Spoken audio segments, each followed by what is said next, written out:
your projected work future. I don't even know how to describe this, to be honest. Okay, it's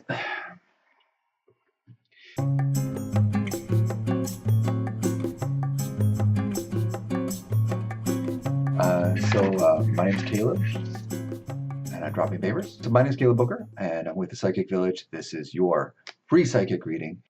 All right, let me read your question. I'd like to know what the next steps are for my current work situation. You know, it's funny.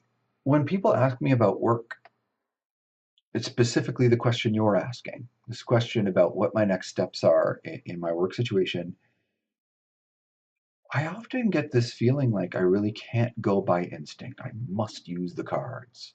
I'm not sure what that is, but in this case, it's the case. I need to pull them out. Maybe it's because it's procedural.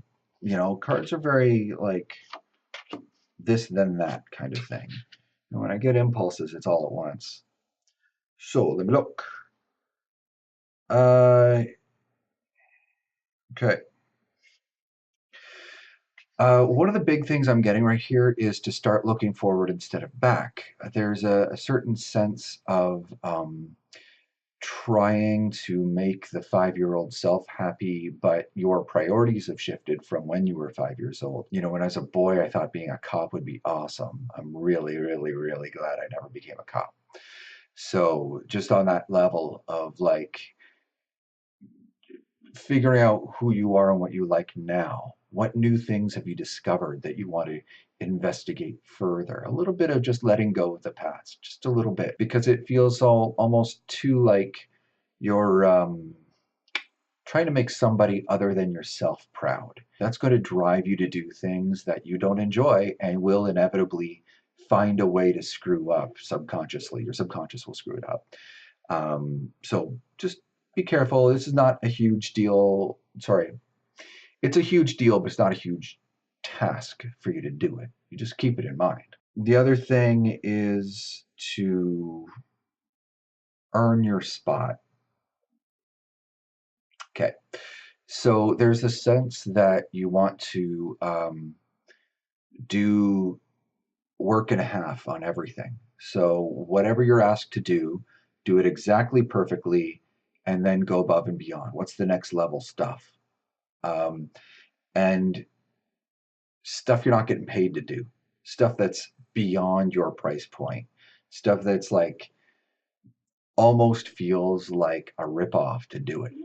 Um, that's that's the the thing I'm getting really clear instruction on, because you do get paid back eventually. Maybe not on a paycheck per se, but you definitely get noticed. Your enthusiasm for excellence, for doing everything perfectly and then saying, how can we get even better than perfect? And going and doing that extra work in a way that doesn't interfere with anything, that doesn't screw people up, that still follows the instructions you were given, but makes everybody's life easier, that makes everybody's life better. And make sure to take credit for the extra work. Don't let somebody else take credit for that extra work. Say, that was me, I did that. Well, I thought it would make life easier for everyone. It gets recognized, it pays off. This isn't true for everyone, and this isn't true in every situation, but this is what I'm seeing for you in your specific situation right now. It's also not the way you're going to live your life for the rest of your life. This is just for the next move or next shift in your career. So this isn't necessarily uh, what you're dooming yourself to do for the rest of your life. Just that when it's time to make the next step, which is now, I guess, this is the behavior you need to adopt. That 110%, forget that. That's for chumps. You're doing the 150%, okay? Where you get everything done, you double check it all that it's exactly perfect, and then you say, okay, what can I do to make everyone's life even better around here? And you get to work doing that with no expectation of compensation. Just want credit for it. That's all. So there's that. And that leads to a promotion. You know what's weird about that word promotion? It sort of feels like it it's not what you're going for. It's not what you're going for. You're not going for a promotion. You're going for a different type of work, different way of working. And all this extra work you're doing is to prove that you can do this different kind of work. To give you an example of what I mean by that, for instance, if you're working in a factory and you decide to do a lot of sweeping afterwards, that's extra stuff and everyone appreciates it, but that doesn't show supervisory skills. Um, so the extra stuff you're doing has to indicate that you have the skills necessary to to do a different kind of a different class of service for the company. So instead of sweeping up in the factory setting, for instance, you would um, 2 hours later. talk to people and find out what their concerns are and figure out a way to make that conversation a positive one instead of just a bitch fest. Um, that kind of thing. Please don't act like you're in charge when you're not, because that'll annoy people. But putting that aside, definitely take a leadership role. Leadership has everything to do with supporting people and making sure they feel heard. Because I do see that this shift isn't so much in doing what you do, but more. It's in completely changing the way you 2 hours. operate throughout a day. You know, it's like a change of wardrobe. It's a whole shift. Um, the other thing is, once you're there, please remind yourself to enjoy it, because there'll be a temptation once you get there to constantly notice the things you're screwing up. You're going to screw up. Just going to give you a heads up. You are going to screw up a lot. Everybody does. Everybody does. Every day, your job is to notice what you learned.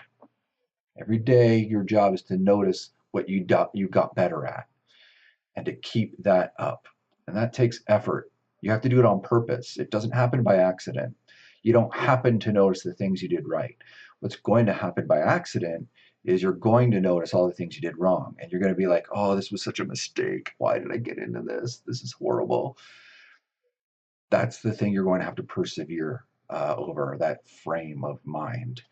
And instead say, I'm so glad to be here. And look, I got a little bit better at this. I'm earning this job. I'm getting better at it. I'm going to be good at it soon. Just one more week, one more month, and I'm going to be on top of it. I'm going to have it all organized. I'm going to have it all sorted out.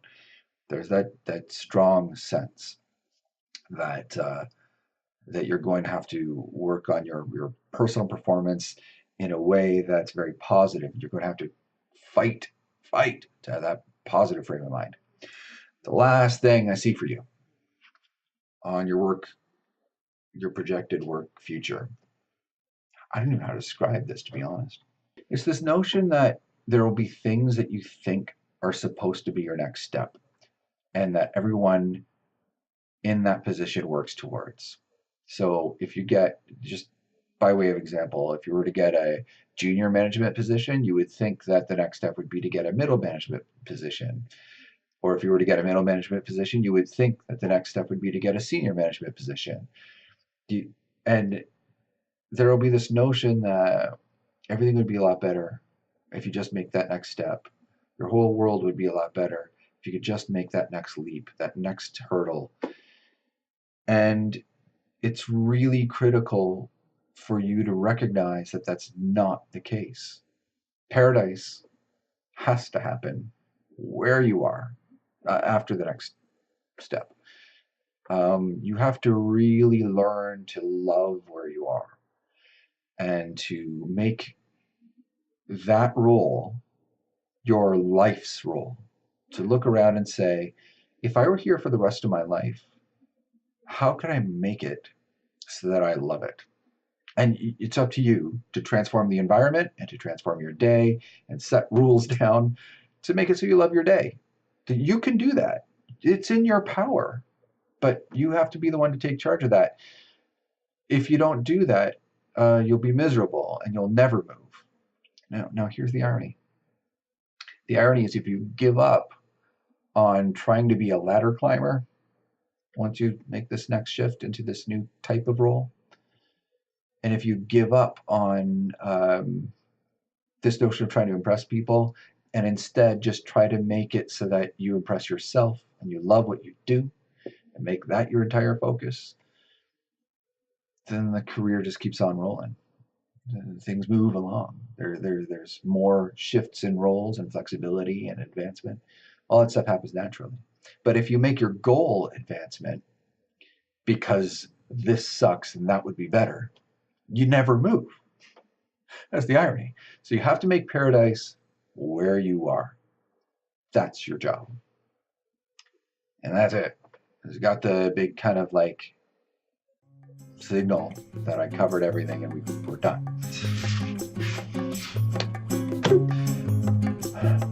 Yeah,